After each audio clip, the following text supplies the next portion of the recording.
ಸುಮಾರು 15 ದಿವಸದಿಂದ ತಾವೆಲ್ಲ ನೋಡ್ತಾ ಇದ್ದೀರಿ ಏನು ನಡೀತಾ ಇದೆ ರಾಜ್ಯದಲ್ಲಿ ಅಂತ ಹೇಳ್ಬಿಟ್ಟು. ಈಗಾಗಲೇ ನಾವು ಪ್ರಜ್ವಲ್ ಪ್ರಕರಣದಲ್ಲಿ ಈಗಾಗಲೇ ಪಕ್ಷ ಅವ್ರ ಮೇಲೆ ಕ್ರಮ ಕೈಗೊಂಡಿದೆ, ತಮಗೆಲ್ಲ ಗೊತ್ತಿರ್ತಕ್ಕಂಥದ್ದು.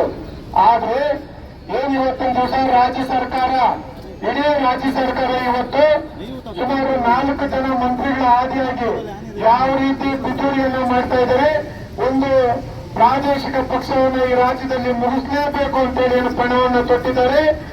ಏನು ಇವತ್ತಿನ ದಿವಸ ಪೂಜ್ಯ ದೇವೇಗೌಡರ ಸಾಹೇಬರ ಕುಟುಂಬಕ್ಕೆ ಯಾವ ರೀತಿ ಇವತ್ತು ಅಪಮಾನವನ್ನು ಮಾಡಬೇಕು, ಅವ್ರ ಕುಟುಂಬಕ್ಕೆ ಯಾವೆಲ್ಲ ಕಷ್ಟಗಳನ್ನು ಕೊಡಬಹುದು, ಅವ್ರ ಕುಟುಂಬಕ್ಕೆ ಯಾವ ರೀತಿ ರಾಜಕೀಯವಾಗಿ ಹಿನ್ನಡೆ ಮಾಡಬಹುದು ಅಂತೇಳಿ ಶತ ಪ್ರಯತ್ನ ಪಡ್ತಾ ಇದ್ದಾರೆ.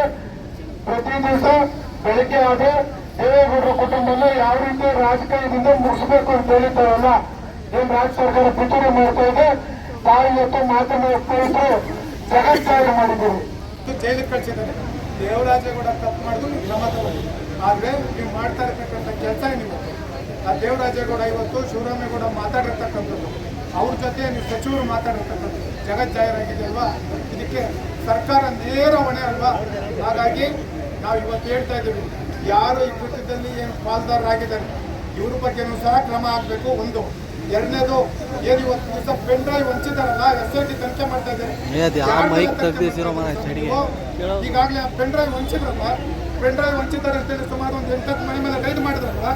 ಅವ್ನು ಯಾವನು ಹೋಗಿ ಎಲ್ಲ ಕಡೆ ಹೋಗಿ ನಮ್ಮ ಖಾಸಗಿ ಚಾನಲ್ ಕುತ್ಕೊಂಡು ಮಾತಾಡ್ತಾನಲ್ವ, ಅವನಿಗೆ ಇಲ್ಲಿ SIT ಸಿಗ್ಲಿಲ್ವಾ ಅವನಿಗೆ. ನಾವು ಆಗ್ರಹ ಮಾಡ್ತಾ ಇದ್ದೀವಿ, ಮುಂದಿನ ದಿನಗಳಲ್ಲಿ ನೀವೇನಾದರೂ ನೀವು ಸರಿಯಾದ ರೀತಿಯಲ್ಲಿ ಕ್ರಮ ಕೈಗೊಳ್ಳದೆ ಹೋದ್ರೆ ನಾವು SIT ಮುಂದೆ ಅನಿರ್ದಿಷ್ಟ ಅವಧಿ ಮುಷ್ಕರವನ್ನು ಮಾಡ್ತೀರಿ. ನೀವು ಯಾವ ರೀತಿ ಬೇಕಾದ್ರೆ ಕ್ರಮ ತಗೊಳ್ಳಿ. ಈಗ ನಾವು ಈಗೇನು ವಿಧಾನಸೌಧಕ್ಕೆ ಇವತ್ತು ಚಲೋ ಮಾಡಬೇಕು ಅಂತೇಳಿ ನಾವು ಹೊರಟಿದ್ದೀರಿ. ವಿಧಾನಸೌಧಕ್ಕೆ ಮುತ್ತಿಗೆ ಆಗ್ತಾ ಇದ್ದೀವಿ ಇವತ್ತು.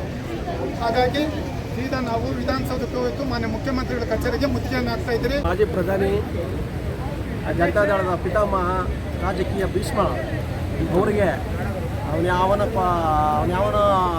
ಇದನ್ನಲ್ಲ ಮಂಡ್ಯದವನು ಯಾರು ಶಿವರಾಮೇಗೌಡ ಅಂತ, ಅವನು ನಮ್ಮ ಗೌಡರ ವಿರುದ್ಧವಾಗಿ ಏನೋ ಒಂದು ಹೇಳಿಕೆಯನ್ನು ನೀಡಿದ್ದಾನೆ. ಅದನ್ನು CD ಬಿಡುಗಡೆಯಾಗಿದೆ.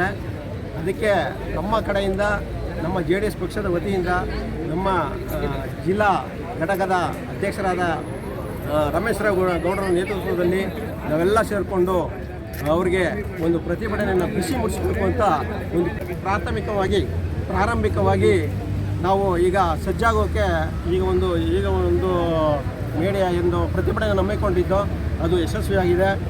ನಮ್ಮ JDS ಕಾರ್ಯಕರ್ತರಿಗೆಲ್ಲ ನಾನು ತುಂಬ ಅಭಿನಂದನೆಗಳನ್ನು ಸಲ್ಲಿಸ್ತಾ ಇದ್ದೀನಿ. ಒಬ್ಬ ಮಾಜಿ ಪ್ರಧಾನಿ, ಕರ್ನಾಟಕಕ್ಕೆ ಏಕೈಕ ಪ್ರಧಾನಿ, ಮುಂದೆ ಯಾರೂ ಪ್ರಧಾನಿ ಆಗೋದಿಲ್ಲ.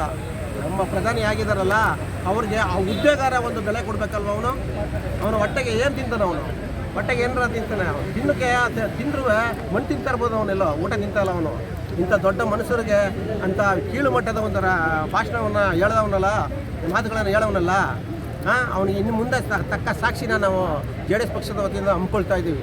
ರಾಜಕೀಯವಾಗಿ ಏನೇ ಭಿನ್ನಾಭಿಪ್ರಾಯ ಇದ್ರೂ ಕೂಡ ಒಬ್ಬ ವ್ಯಕ್ತಿಯ ಸಾವನ್ನು ಬಯಸ್ತಕ್ಕಂಥದ್ದು ಎಷ್ಟು ನ್ಯಾಯ ಅಂತಕ್ಕಂಥದ್ದು ನ್ಯಾಯನೇ ಇಲ್ಲ. ಅದನ್ನೇ ನಾನು ಹೇಳ್ತಾ ಇರೋದು. ಅವನೊಬ್ಬ ಲೂಚಕೋರ, ಒಂದು 420 ಅಂತ ನನ್ನ ಮಗ.